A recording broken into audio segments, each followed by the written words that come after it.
As war breaks out in Eastern Europe, supporters of Ukraine have started rallying in cities around the U.S. These demonstrations happening on the streets of Austin.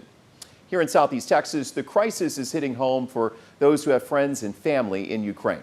And our 12 News reporter Simona Barca joins us live now with those fears and hopes. And Simona, we understand that you have some personal ties to the area yourself, correct? Yeah, Letitia, I'm actually from Moldova, which is a very small country that borders Ukraine to the west. The distance in some cases is about the same as from here to Houston. Now, I spoke with some family from there this morning, and they're telling me they can actually hear some of the attacks happening in Ukraine from their own homes.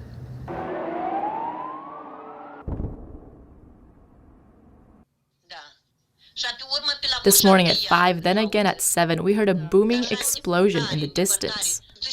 We heard them and even felt the walls shake a bit.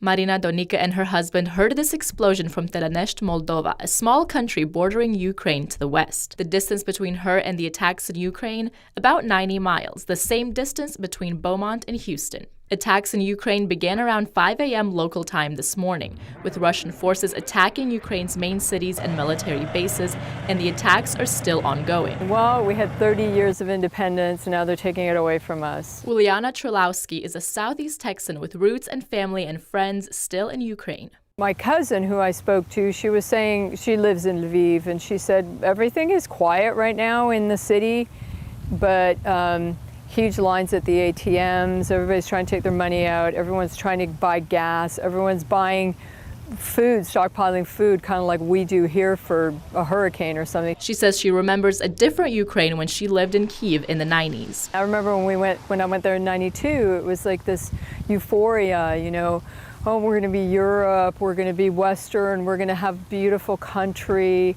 everything's going to be great. But she says even now, Ukrainians are proud of their country and are willing to fight for it. It's sort of resignation coupled with we're going to fight. You know, I mean, Ukraine has come a long way in terms of building its democratic country, and I think they feel they're not ready to let somebody like Putin come in there and ruin it for them. We've also heard reports of people trying to leave Ukraine, but Uliana says that many people just don't have the resources to pack up and leave, so they're forced to stay and hope for the best. I'm live in Beaumont, Simona Barca, 12 News.